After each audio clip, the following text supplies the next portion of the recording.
할렐루야. 네, 살아계신 하나님께서 이 시간도 우리와 함께 하심을 믿습니다. 오늘은 이 본문 말씀 가지고 경건의 능력을 회복하라. 경건의 능력을 회복하라는 제목으로 하나님 말씀 증거하도록 하겠습니다. 이 바둑을 좋아하시는 분은 아다리 바둑이 무엇인지 아실 것입니다. 이 상대의 돌을 완전히 둘러싸기 바로 직전 그 상태를 아다리 이렇게 말합니다. 상대를 포위해서 그 이기는 쾌감이 있다고 합니다. 이 아다리 바둑을 두기를 매우 좋아하시는 목사님 한 분이 계셨습니다. 일주일 내내 여유 시간만 있으면 집중해서 이 바둑을 두었다고 합니다. 그리고 이 주일날이 되어서 강단 위에 딱 섰는데 성도님들 머리가 이 바둑알로 보이기 시작했다고 합니다. 이 아마도 흰 머리, 검은 머리가 흰 바둑알, 이 검은 바둑알로 보였던 모양입니다. 목사님은 그런 상태로는 예배 인도를 할 수 없을 것 같아서 먼저 기도했다고 합니다. 기도의 마지막에 예수님의 이름으로 기도드립니다까지는 잘했는데 그 다음에 나온 말이 아멘이 아니라 아다리였다고 합니다. 예수님의 이름으로 기도드립니다. 아다리. 이렇게 기도를 했다는 것입니다. 성도 여러분, 이런 분을 경건한 목사라고 할 수 있을까요? 그럴 수는 없겠죠. 이 자신의 삶을 채웠던 부분이 결국에는 드러나게 되어 있습니다. 디모데후서 3장 5절을 보시면은 경건의 모양은 있으나 경건의 능력은 부인하니 이 같은 자들에게서 내가 돌아서라. 이렇게 말씀하십니다. 무슨 말씀입니까? 경건의 모양만을 추구하는 가짜 경건이 있다는 것입니다. 이런 가짜 경건에는 무엇이 없습니까? 경건의 능력이 없습니다.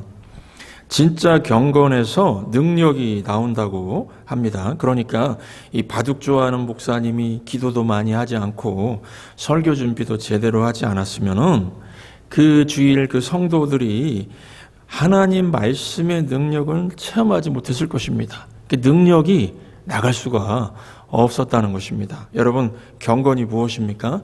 하나님 앞에서 두려워하는 것입니다.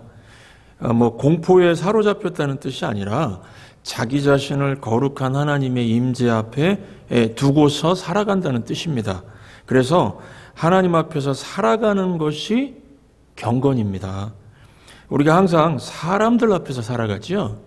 사람들 눈치 보고 사람들 평가 듣고 사람들 앞에 살아가는데 경건한 사람은 눈에 보이지 않는 이 하나님 앞에 내가 서 있다. 하나님 앞에 내가 서 있다고 의식하면서 살아간다는 것입니다. 오직 하나님이 나를 보고 계시고 하나님이 나를 알고 계신다고 하는 이 의식, 이것을 신전의식이라고 합니다. 이 신전의식을 갖고 살아가는 것이 경건입니다. 오늘 본문 보시면은 고넬료라고 하는 사람이 나옵니다. 유대인이 아니었습니다. 로마 군인이었습니다. 군인들은 막 거칠지요. 일반 병사도 아니고 100명의 부하를 거느린 백부장이었습니다.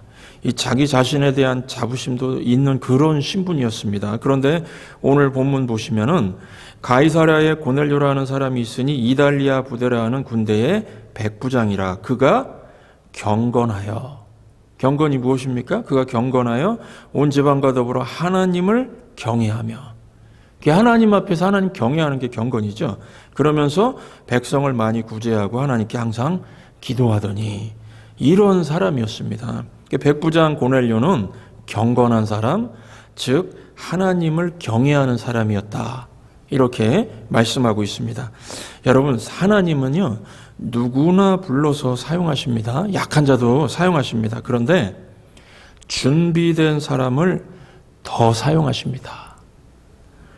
우리가 사도행전 9장까지 살피면서 이 생명을 구원하는 하나님 나라 복음이 예루살렘, 유다, 사마리아까지 퍼져나간 것을 봤습니다. 그리고 이제 땅끝까지 복음이 전파되는 이 시작점에서 고넬료가 부름받는 것을 봅니다. 수많은 사람들 중에서 고넬료를 불러서 사용하신 이유가 무엇일까요?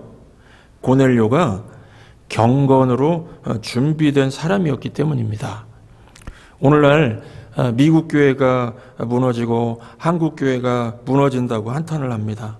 이거 다시 세울 수 있는 길이 있습니다. 경건 회복하면 됩니다. 회복의 역사에 많은 숫자가 필요하지 않습니다. 소돔과 고모라가 멸망한 원인은 하나님 앞에 경건한 사람 10명이 없어서였습니다. 우리가 경건으로 준비되면은요, 이민교회 살릴 수 있습니다. 이 나라가 소돔과 고모라처럼 망해가는 것을 막을 수가 있습니다. 10명만 있으면 다시 시작할 수 있다는 것입니다. 창세기 18장 32절 보시면은 하나님이 말씀하십니다. 이르시되 내가 신명으로 말미암아 멸하지 아니하리라. 소돔과 고모라에 대해서 이렇게 말씀하셨습니다. 여러분, 나의 불경건한 삶이 가정을 망하게 하고 교회를 망하게 하고 나라를 망하게 한다면은 돌이켜야 하지 않겠습니까? 내 인생 내 마음대로 산다고 막 마음대로 죄짓고 산다면은요, 나로 인해서 공동체가 고통을 당하게 될 것입니다. 나로 인해서 내가 사는 도시가 고통을 당하게 될 것입니다. 그러므로 우리 크리스천들은 이 불경건한 시대에 어떻게 살아야 되겠습니까? 두 가지만 말씀드리겠습니다. 첫 번째로, 먼저 이 교회 안에서 경건을 회복해야 된다는 것입니다. 교회는 당연히 경건한 건 아닙니까? 그러시는 분도 계실 텐데 그렇지가 않습니다. 예수님 당시에 거룩한 생활을 한다고 하는 바리새인, 이 바리새인의 약점은 경건이 없었습니다. 하나님 앞에서 살아야 하는데 사람들 앞에서 살고 사람들 앞에서 평가받기를 원했습니다. 그래서 이 경건의 반대는 위선이라고 할 수가 있습니다. 그래서 위선자는 내가 위선자 되겠다고 해서 되는 게 아니고요, 하나님을 만나지 못하면 위선자 되는 것입니다. 살아계신 하나님의 실체를 만나지 못하면서 그 신앙생활을 한다면 그거 위선 아닙니까? 자신은 기쁨이 없는데 있는 척하면 그 위선이죠. 자신은 하나님의 임재를 느끼지 못하는데 느끼는 척하면 그 위선입니다. 그래서 교회가 진실된 교회가 되기 위해서 필요한 것이 예배입니다. 예배를 통해서 하나님의 임재를 깨닫게 되면은 위선적인 사람들이 진실한 신자로 돌아오게 되어 있습니다. 그래서 모든 위선이 진실과 이 경건의 능력으로 변화되게 된다는 것입니다. 그래서 바리새인처럼 이 경건의 모양만 갖고 있는 그런 교회에 다니는 사람들, 또 그런 교회 분위기가 정말 그 예배를 통해서 회복된다는 겁니다. 경건의 능력을 회복할 수가 있다는 것입니다. 여러분, 이 종교라고 하는 것은요, 종교는 사실 본능적입니다. 바리새인들이 하나님 부르면서도 하나님을 만나지 못하니까 종교 생활했습니다. 이 종교는 이 두려움과 욕심, 이 두 자로 요약할 수가 있습니다. 그래서 종교심은 항상 두려움은 피하고 욕심을 채우는 쪽으로 움직이게 합니다. 만약에 교회 다니면서 이런 종교 생활을 한다면요, 세상 사람들에게 욕을 먹게 될 것입니다. 아니, 예수 믿는 사람들이 더 지독해, 더 구두쇠야, 더 이기적이야, 이런 평가를 받을 것입니다. 예수님이요, 덤으로 욕을 먹게 됩니다. 종교 생활의 핵심은요, 욕심과 두려움이니까요. 종교 생활하면 이렇게 욕먹게 돼 있습니다. 원인이 무엇입니까? 욕먹는 사람들이 다니는 교회에 경건이 없기 때문일 수 있습니다. 예배가 살아있지 않기 때문입니다. 하나님의 실체를 만나지 못하니까 겉은 거룩한 채 하지만은 본능대로 사는 종교 생활에서 벗어나지 못하는 것입니다. 예배는요, 영이신 하나님과 인간이 만나는 시간입니다. 하나님의 생기가 불어 넣어지는 시간입니다. 하나님 만나서 영혼이 살아나는 시간입니다. 살아있는 예배는 사람을 살립니다. 잃어버린 하나님의 형상을 회복하게 만듭니다. 그래서 예배라고 다 같은 예배가 아닙니다. 깊이가 다르고요, 만남의 깊이가 다릅니다. 구약 성경을 보시면은 세 가지 예배가 나옵니다. 첫째가 이 성전 뜰 예배가 있습니다. 이걸 육적인 예배라고 할 수가 있는데, 보통 예배당 뜰만 밟고 간다 그런 말 하죠. 성전 뜰만 밟고 간다 그런 예배입니다. 예배 현장에 있습니다. 그러나 이 내적인 역사가 일어나질 않습니다. 대개 예배 시작과 함께 잠이 들어버립니다.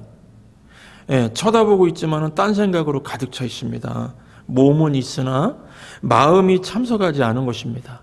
예배에 열망이 없습니다. 두 번째로 이 성소 예배가 있습니다. 이 정신적인 예배라고 할 수 있습니다. 예배를 통해서 이 지적인, 감정적인, 의지적인 깨달음이 있습니다. 어느 정도 영적인 감동도 있습니다. 주로 그 말씀을 통해서 지적인 깨달음, 감정적인 눈물, 의지적인 결단을 하기도 합니다. 그래서 참 좋은 예배였다. 참 좋은 예배였습니다. 이렇게 고백하는 사람이라도요, 성소 예배에 머물 수가 있습니다. 마지막으로 지성소 예배가 있습니다. 영적인 예배라고 할 수가 있습니다. 이 지성소는 홀로 하나님만 계신 곳입니다. 오직 하나님과의 만남이 이루어지는 곳입니다. 이 철학자 키에르케고르는요, 신 앞에 단독자로 서는 곳이라고 그랬습니다. 이 지성소 안에는 그 언약궤에 하나님의 말씀이 있습니다. 이 언약궤 뚜껑에는 천사가 이렇게 두 날개로 덮는 모양이 있는데 그 공간을 속죄소라고 그랬습니다. 그 공간에서 죄사함이 이루어지고 그 자리에서 은혜가 베풀어졌습니다. 그래서 지성소 예배를 드리고 나면은요, 무엇보다도 내가 죄 용서 받았다는 기쁨이 있습니다. 속죄소는 히브리 말로 카푸렛이라고 하는데요, 덮는다는 뜻입니다. 하나님이 내 죄를 씻어주시고 나를 덮어주시는 그런 은혜가 있는 곳입니다.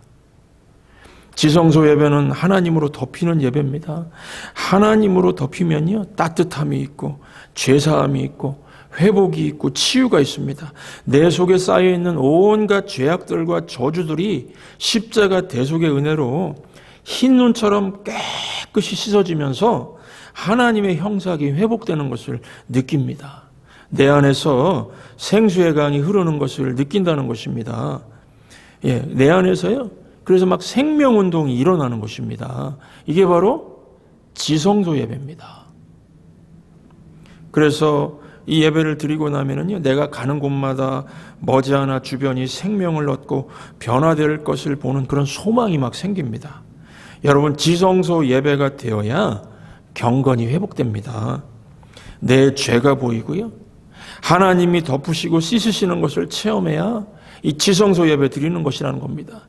이 본능대로가 아니라 하나님의 축복을 흘려보내는 파이프로 살아야겠다 하는 이런 하나님의 사람의 소원이 생기면은 그 지성소 예배 드린 겁니다. 그러므로 여러분, 교회는 무엇을 많이 하는 곳이 아니라 1차로 예배 드리는 곳입니다. 진짜 예배가 드려지는 곳이 교회입니다. 예배를 통해서 하나님을 만나고 하나님의 사람이 되는 것입니다. 이것이 교회가 반드시 회복해야 할 경건입니다. 하나님이 지금 옆에 계시고요, 하나님이 함께 동행해 주실 거라는 이런 확신이 있으십니까? 이게 예배를 통해서 나에게 주는 은혜입니다. 신명기 33장 1절을 보시면은 하나님의 사람 모세, 하나님의 사람 모세라는 이런 기록이 있습니다. 모세의 별명이 하나님의 사람이었습니다. 왜 이렇게 불렀을까요?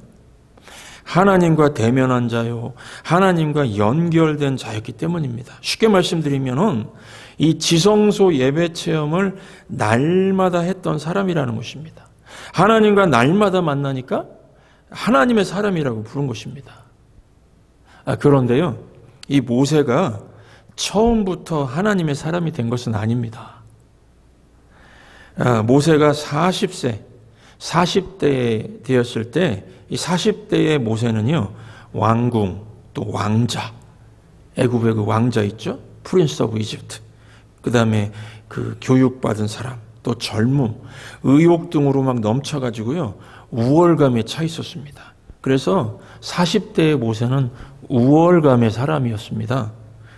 그리고 나서 40년이 흘러서 80대가 된 모세는요, 광야에 있었고 집도 없었고 처가살이 하고 있었고요.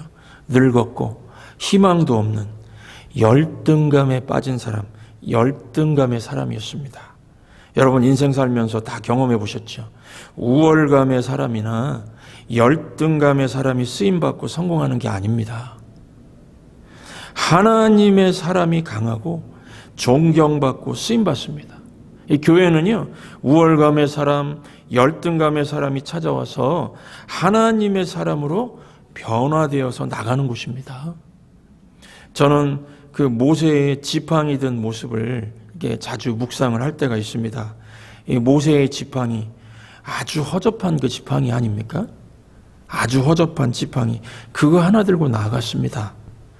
그런데 하나님의 사람이 되니까 그 지팡이 하나 들고 하나님께 쓰임받다가 하나님 앞에 간 사람이 되었습니다. 여러분 중에 혹시라도 내 인생 자체가 이 허접한 지팡이 같다고 생각하시는 분 계십니까? 그런 생각 들 수 있습니다. 그런데 여러분 지금 뭐 하고 계십니까? 지금 예배 드리고 계시죠?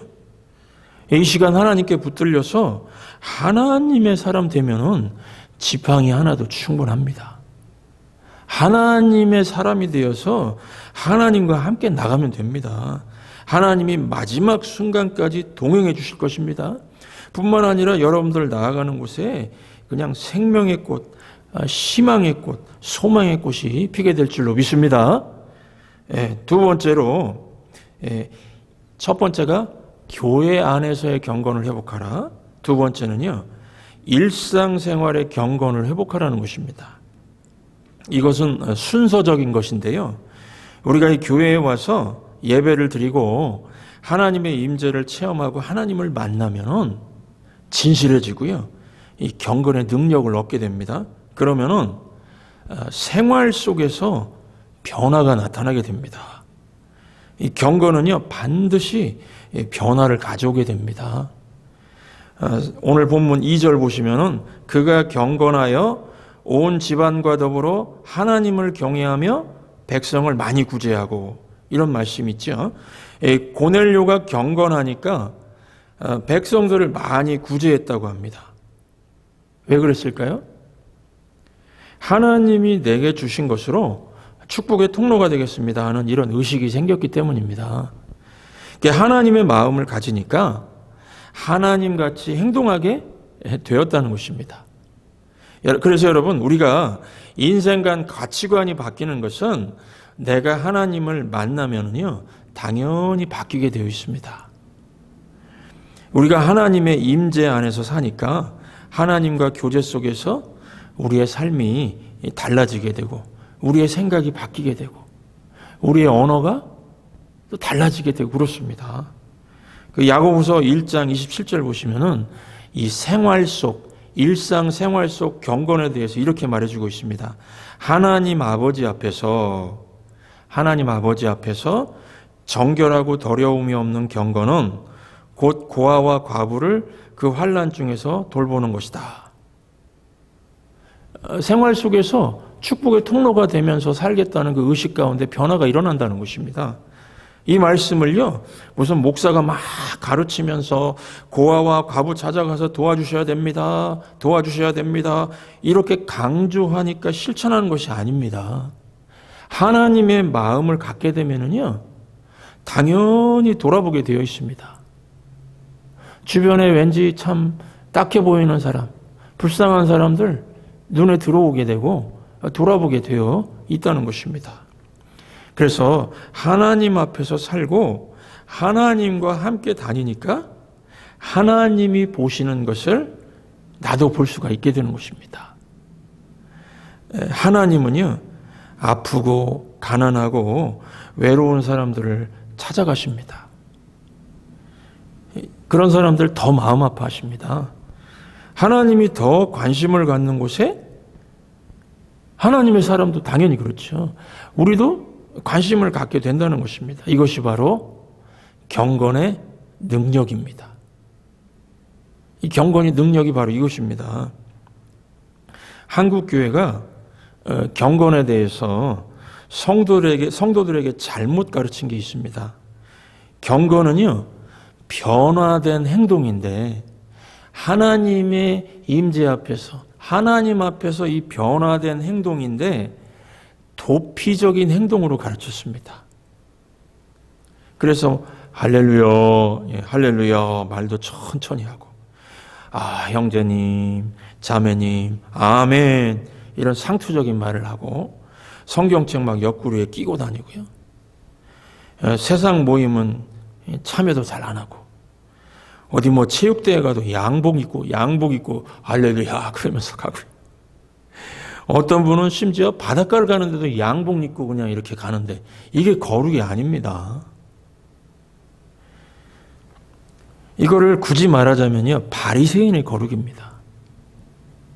진짜 경건은요, 적극적인 삶 속에서 하나님 보여주는 겁니다. 하나님의 임재를 보여주는 겁니다.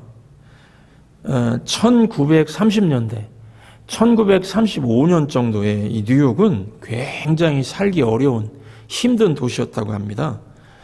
그해 겨울 무척 추웠는데 그 뉴욕 빈민가에서 빵 한 덩어리를 훔친 그 노인이 있었는데 이 빵가게 주인이 신고해가지고 재판이 열리게 됐습니다. 이 노인은 딸과 사위, 이 손녀딸과 함께 살고 있었는데 이 딸이 병이 들자 이 사위가 도망쳐 버렸습니다. 못된 사람이죠. 딸은 아파서 누워있고 손녀딸은 할머니, I'm hungry, I'm so hungry. 배가 고파요. 막 우는 모습을 보니까 할머니가 견딜 수가 없어가지고 빵가게 가가지고 빵 한 덩어리 훔친 겁니다. 그래서 이제 재판이 열렸는데 이날 재판을 담당한 판사가 라구아디아였습니다. 라구아디아. 이 라구아디아 판사는 할머니에게 말했다고 합니다. 할머니, 법에는 예외가 있을 수가 없습니다. 벌을 받으셔야 됩니다. 벌금 10불, $10를 내시거나 아니면은 10일간 감옥에 가셔야 됩니다. 이렇게 설명하고는 갑자기 자기 주머니에서 이 $10를 꺼내면서 최종 판결을 내렸다고 합니다. 여러분, 여기 지금 벌금 $10가 있습니다. 할머니는 벌금 $10를 완납했습니다. 나는 오늘 굶주린 손녀에게 땅 한 조각을 먹이기 위해서 도둑질을 해야 하는 이 비정한 도시의 죄를 묻겠습니다. 이 비정한 도시의 죄를 물어서 이 법정에 앉아있는 지금 모든 사람들에게 50센트의 벌금형을 선고합니다. 그리고 이 자신의 모자를 법정 경찰에게 주면서 벌금을 걷도록 했다고 합니다.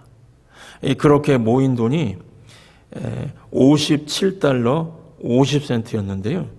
그 당시에는 결코 작은 돈이 아니었습니다. 그 라구아디아 판사, 이 라구아디아 공항도 있죠. 그 라구아디아 시장도 돼서 공항도 짓고 훌륭한 그 크리스천이었습니다. 이 라구아디아 판사는 그 중에서 벌금 $10를 뺀 $47 50센트를 할머니의 손에 쥐어 주었다고 합니다. 여러분, 이 장면 한번 상상해 보십시오. 하나님이 마치 그 법정 안에 계신 것처럼 느껴지지 않습니까? 하나님 그곳에 계신 것 같이 느껴지죠? 가난한 사람 찾아가신 하나님. 이것이 바로 경건의 능력입니다. 하나님의 마음으로 약한 자를 도와주는 것이 경건입니다. 또한 경건은요, 하나님이라고 하는 주체를 생각하면 하나님이 우리에게 주신 것들을 누리는 것도 경건의 능력입니다. 봄이 되면 하나님께서 예쁜 꽃들 주신 것들을 누리고요. 여름이 되면 하나님께서 시원한 계곡물을 주신 것들을 누리고요. 가을이 되면 단풍을 누리고요. 누리면서 기뻐하면서 참 아름다워라 주님의 세계는 찬송 부르는 것. 이것이 바로 경건이고 경건의 능력입니다. 하나님이 주신 것들을 하나도 누리지 못하고 여름 되면 덥다고 불평하고 겨울 되면 춥다고 불평하고 이거는 경건이 아닙니다. 누릴 수 있는 것이 경건의 능력입니다. 그러므로 저와 여러분은 하나님과 같은 마음으로 기뻐할 줄 알고 또 남을 도와줄 줄 알고 섬길 줄 아는 경건의 능력을 회복하시는 하나님의 사람들 되시기를 주의 이름으로 축원합니다. 이 시간 우리가 말씀을 생각하시면서 찬양을 먼저 부르도록 하겠습니다. 오늘 나는 어떠한가? 오늘 나는 하나님 앞에 어떠한가? 경건의 능력이 없어서 하나님의 사랑과 용서를 보여주지 못하는 그런 안타까운 마음이 있으면은 이 찬양 가운데 우리 주님께 다 내어 맡기시기 바랍니다. 하나님의 살아계심을 보여달라는 마음으로 이 찬양을 우리가 같이 한번 불러보시면 좋겠습니다. 내가 먼저 손 내밀지 못하고 내가 먼저 용서하지 못하고 내가 먼저 웃음 주지 못하고 이렇게 머뭇거리고 있네. 그가 먼저 손 내밀기 원했고 그가 먼저 용서하길 원했고 그가 먼저 웃음 주길 원했네. 나는 어찌 된 사람인가.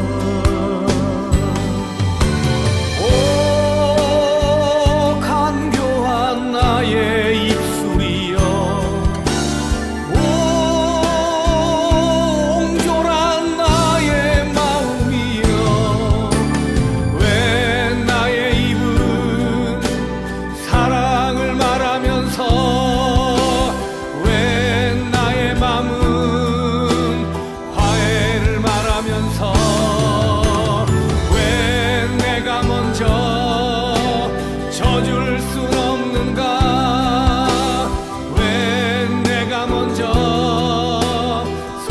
수 없는가. 오늘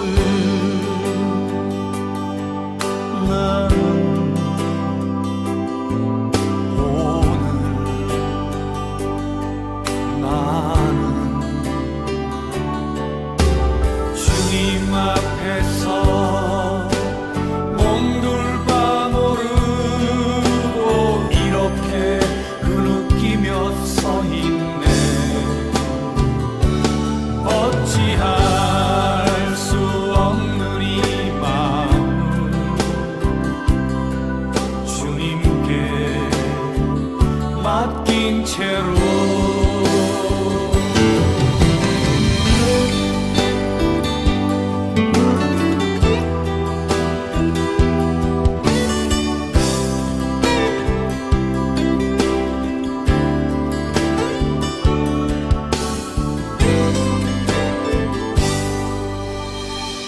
내가 먼저 섬겨주지 못하고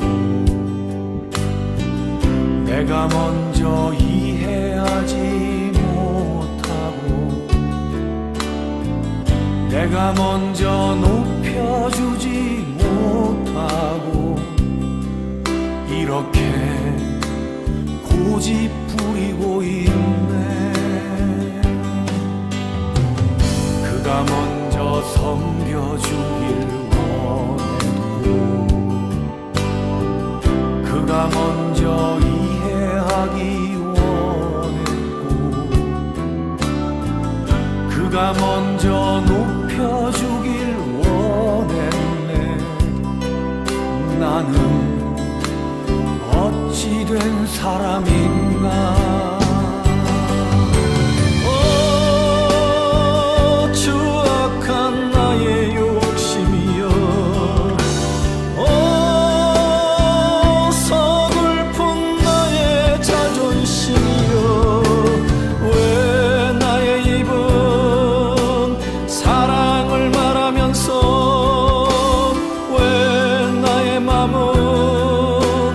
화해를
맡긴 채